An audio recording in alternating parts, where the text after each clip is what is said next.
Hi guys, tales of demon and gods के next part में आप सभी का स्वागत है। फिर स्याओसू एंट्रेंस गेट पे बने पैटर्न को चेक कर रहा होता है और नायली स्याओसू को देख के मन में सोचता है कि ये इस गेट में बने इंस्क्रिप्शन पैटर्न को देख रहा है। शायद ये इंस्क्रिप्शन पैटर्न को समझकर दरवाजा खोलने की कोशिश कर रहा है। ठीक है, तो अब तुम इतने कॉन्फिडेंट हो तो ये तुम ही कर लो। फिर नायली पीछे से स्केलेटन और उन डेमिगॉड रैंक के बंदों की फाइट को देखते हुए सोचता है कि वैसे भी मैं थोड़ा आराम से उनको देखने की सोच ही रहा था। फिर ये स्केलेटन फिर से अपना एक पावरफुल अटैक उन बंदों पे करता है और नायली ये देख के सोच रहा होता है कि बाकी डेमिगॉड रैंक के एक्सपर्ट की बैटल एक अलग ही लेवल की होती है। फिर अपने हाथ में अपने डार्क डिवाइन लो और लाइट डिवाइन लो को लेकर सोचता है कि पता नहीं मेरी डिवाइन लो की पावर कब इतनी ताकतवर हो पाएगी।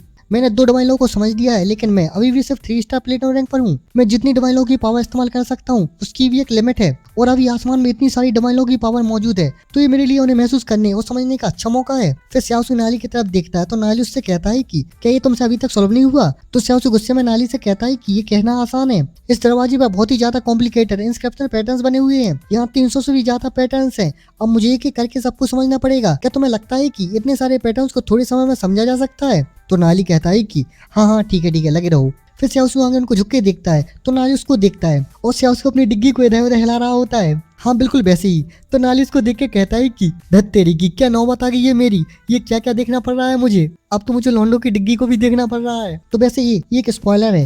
वैसे इसको स्पॉइलर नहीं कह सकते हैं क्योंकि अब तो सबको पता चल ही गया होगा कि भाई अपना सासू लौंडा नहीं है, लड़की है। लेकिन अपन इसको अभी लड़के जैसा ही प्रोनाउंस करेंगे जब तक ये प्रॉपर रिवील नहीं हो जाता। फिर नायली सासू से कहता है कि अबे जल्दी करो यार, मुझे लगता है कि वो स्केलेटर हमें ढूंढ लेगा। तो सासू कहता है कि तुम मुझे बार बार परेशान मत करो, तो मेरी कंसंट्रेशन को खराब कर रहे हो। और कहता है कि मैं अभी तक 50 से ज्यादा इंस्क्रिप्शन पैटर्न समझ चुका हूँ। तो नायली कहता है कि 50 से ज्यादा। फिर नायली उस गेट पे बने पैटर्न्स को देखता है और फिर चिल्ला के सासू से कहता है कि अबे यहाँ तो 500 से भी ज्यादा है, अगर तुम इसी स्पीड से करोगे तो बहुत ज्यादा समय लग जाएगा। तो सुन के सासू गुस्से में नायली को देखता है और कहता है कि अगर ऐसा है तो तुम खुद ही कर लो। फिर नायली सासू को हटाते हुए कहता है कि हटो जरा। और भाई ये हाथ कहाँ रखता है? सासू के पॉम पॉम पे। तो ये देख के सासू नायली को एक रैप्टा देता है और कहता है कि तुम ये क्या कर रहे हो। फिर नायली पीछे अपने हाथ को देखता है और कहता है कि क्या मतलब है तुम्हारा, और ऐसे उछल कूद करना बंद करो वरना हम पकड़े जाएंगे। और स्याओसू के लाल चेहरे को देख के जल्दी से अपने हाथ को हटा के कहता है कि ये तुम्हारा चेहरा इतना लाल क्यों हो रहा है। फिर नायली कहता है कि ये तुम्हारी चेस्ट काफी फ्लैट है, वरना मुझे लगता है कि तुम लड़की नहीं हो। और स्याओसू से शर्म से और गुस्से में देखता है और पीछे खड़े होकर कहता है कि तुम बिल्कुल बेशरम हो। तो नायली फिर से चिल्ला के सासू से कहता है कि हे तुम अपने पिछवाड़ी से मुझे फिर से धक्का मत दो। तो ये सुन के सासू कहता है कि ये बात तुम कर रहे हो, धक्का तो तुमने पहले दिया था। तो नायली गुस्से में कहता है कि हाँ जो कहना है कहो। तुम्हारा एक कपड़ा इतना छोटा है कि ठीक से हम दोनों इसमें बन ही नहीं रहे हैं और फिर भी तुम चाहते हो कि मैं तुमसे 10 फीट की दूरी पर खड़ा रहूं। तो ये सुन के सासू गुस्से में और शर्म से कहता है कि तुम कमीने। फिर नायली सीरियस होकर उन पैटर्न्स को देखने लगता है। तो ये देख के सासू कुछ नहीं कहता है और पीछे मुंह करके खड़े होकर सोचता है कि मैं भी देखना चाहता हूँ कि तुम इन्हें समझने में कितना टाइम लगाते हो। वो सोचता है कि नायली एक एडवांस इंस्क्रिप्शनिस्ट है, इसकी इंस्क्रिप्शन पैटर्न की नॉलेज मेरे बराबर ही लगती है और ये मुझे स्लो कहने की हिम्मत कर रहा है। लेकिन ये अच्छा है, अब तुम खुद देख लो कि इस दरवाजे के इंस्क्रिप्शन पैटर्न कितने कॉम्प्लिकेटेड हैं। तो नायली कहता है कि मैंने इन्हें समझ लिया है। तो सुन के सासू कहता है कि क्या, और नायली उस तरफ दिखा के कहता है कि लेकिन हम की के बिना फिर भी अंदर नहीं जा सकते हैं। तो सासू तो अभी भी हैरान होता है और कहता है कि क्या तुमने इतनी जल्दी इसे समझ लिया। तो नायली उन पैटर्न्स को दिखा के कहता है कि हाँ, और कहता है कि इंस्क्रिप्शन पैटर्न को एक एक करके समझने की कोई जरूरत नहीं है। अगर तुम्हारे तरीके से कहेंगे तो तुम पूरा चक्कर लगाने के बाद फिर वहीं पहुंच जाओगे जहाँ से तुमने शुरू किया था। इसलिए तुम्हें इन पैटर्न्स के ऊपर बनी इस कंफ्यूजन को हटाकर इनके असली एसेंस को देखना होगा। इन 300 इंस्क्रिप्शन पैटर्न में से सिर्फ ये 5 ही असली की हैं और बाकी सारे पैटर्न्स हमें कंफ्यूज करने के लिए हैं। तुम्हें सिर्फ इन 5 पैटर्न को समझना था। फिर खड़े होते हुए कहता है कि ये काम तो और जल्दी हो सकता था, लेकिन फिर भी तुमने इसमें इतना ज्यादा समय लगा दिया। तो ये सुन के सासू कुछ भी नहीं कह पाता और मन में सोचता है कि नायली की जुबान तो बहुत चलती है, लेकिन इंस्क्रिप्शन पैटर्न की उसकी नॉलेज तो मेरी सोच से भी ज्यादा है। उसे अपने साथ यहाँ लाना सही फैसला था।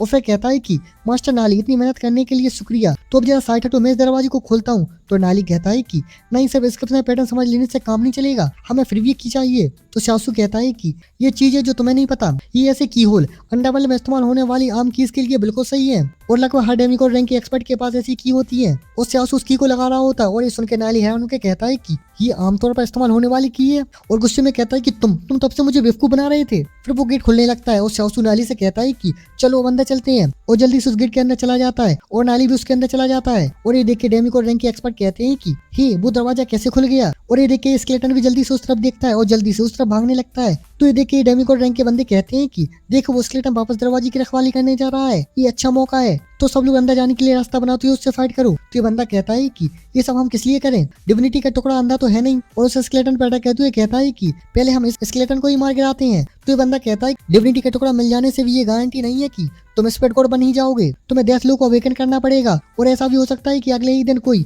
तुमसे वो टुकड़ा छीन ले। तो ये बंदा अपने बाकी बंदों से कहता है कि तू उसे छोड़ो और अंदर चलो। और बाकी बंदे चिल्ला रहे होते हैं कि डिविनिटी का टुकड़ा, और दूसरे चिल्ला रहे होते हैं कि चलो उसके अंदर चलो। और कोई कहता है कि चलो उस स्केलेटन को मारो, और वो स्केलेटन भी दहा रहा होता है। फिर नाली उस हाउस स्टॉर्म के अंदर आ गए होते हैं। फिर नीचे जाते हुए नाली कहता है कि ये ठंडी और अंधेरी जगह है और चारों तरफ गंदगी और काई जमी हुई है, लेकिन यहाँ कोई ट्रेजर नहीं है। फिर सयासू को कुछ महसूस होता है तो वो नाली से कहता है कि रुको, यहाँ एक और ट्रैप है। तो सुन के नाली कहता है कि इतनी सारी ट्रैप ट्रैकर्स, आखिर यहाँ ऐसा क्या छुपा हुआ है। और मन में सोचता है कि खैर साउजू की पावर के सामने ये नॉर्मल ट्रैप उसका कुछ नहीं बिगाड़ पाएंगे, तो मैं बस देखता हूँ। फिर किसी चीज की आवाज आती है तो साउजू सब देख के कहता है कि केयरफुल रहना, दीवारों के अंदर से कुछ बाहर आ रहा है। और दोनों एकदम से केयरफुल हो जाते हैं। फिर अंदर कुछ आ रहा होता है और उसे देख के नाली और साउजू केयरफुल हो जाते हैं और फाइट करने के लिए रेडी हो जाते हैं। और साउजू कहता है कि ये तो फिर उस तरफ से ये मॉन्स्टर्स आ रहे होते हैं। तो उनको देख के नाली कहता है कि ये तो गूस हैं, तो संभल कर रहना और इनके जहर से बचकर रहना। तो स्यासू कहता है कि फिर वो सारे गूस उन पर चारों तरफ से अटैक कर देती हैं। तो स्यासू अपने हाथ में कुछ एक्टिवेट करता है और वहाँ एक बहुत बड़ा धमाका होता है जिससे वो सारे गूस वहीं निपट जाते हैं।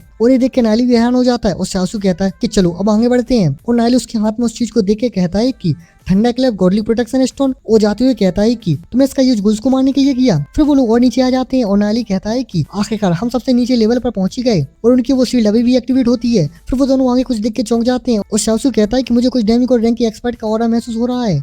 तो नाली कहता है कि वो लोग भी अंदर आ गए। तो शाओसू वहां से जल्दी से भागते हुए कहता है कि चलो जल्दी चलो यहाँ से। तो नाली भी उसके पीछे जाते हुए कहता है कि मेरे लिए भी रुको थोड़ा।